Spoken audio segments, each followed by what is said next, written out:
teman-teman, perkenalkan saya Charles Muaje dengan NIM 2014-2010-50. Saya kelas 4 semester 3 Fakultas Keperawatan Universitas Indonesia Manado. Nah, dan di sini saya akan bahas materi tentang penanggulangan pada kasus gawat darurat.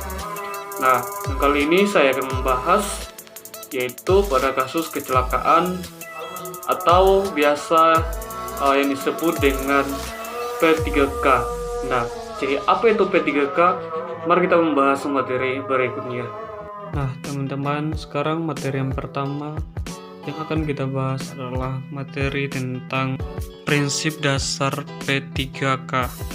P3K kepanjangan dari pertolongan pertama pada kecelakaan. Nah, jadi pertolongan pertama adalah pertolongan sementara yang diberikan kepada seseorang yang sakit mendadak atau mendapat kecelakaan dengan cepat dan tepat sebelum korban mendapat pertolongan dari seorang dokter atau tenaga medis. Teman-teman, kita juga harus mengetahui tujuan dari P3K. Nah, jadi P3K bertujuan untuk yang pertama menyelamatkan nyawa, yang kedua meringankan penderitaan korban seperti meringankan rasa nyeri, yang ketiga mencegah cedera atau penyakit bertambah parah seperti mencegah perdarahan, yang keempat mempertahankan daya tahan korban, yang kelima menunjang upaya penyembuhan, yang keenam mencarikan pertolongan lebih lanjut. Nah, teman-teman, itu tujuan P3K ya yang perlu kita ketahui. Nah, ini yang perlu diperhatikan dalam menolong korban. Yang pertama, keselamatan nyawa, kedua, cegah pemburukan, yang ketiga, percepat pemulihan, dan lindungi korban tidak sadar. Teman-teman, itu yang perlu kita perhatikan dalam menolong korban. Nah, selanjutnya, ini tindakan-tindakan yang harus kita lakukan. Yang pertama, menilai situasi. Yang kedua, mengamankan tempat kejadian. Yang ketiga, memberikan pertolongan. Yang keempat, mencari bantuan. Nah, untuk menilai situasi, kita harus memperhatikan situasi yang terjadi dengan cepat dan aman. Kenali bahaya yang mengancam diri sendiri, korban, dan orang lain. Perhatikan sumber bahaya yang ada serta jenis pertolongan yang tepat. Tindakan pertolongan dilakukan dengan tenang. Perhatikan juga akan adanya bahaya susulan. Nah, itulah cara kita menilai situasi.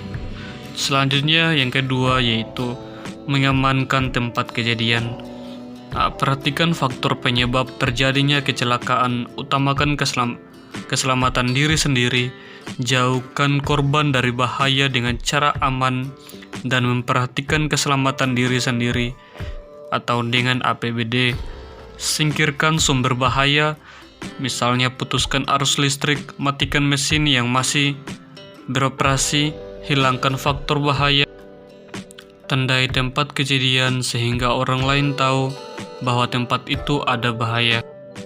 Kemudian yang berikut itu memberikan pertolongan. Hal pertama yang dapat dilakukan yaitu menilai kondisi korban, yaitu dengan cara memeriksa kesadaran, pernapasan, sirkulasi darah, dan gangguan lokal. Selanjutnya, tentukan status korban serta prioritas tindakan memberikan pertolongan pada korban.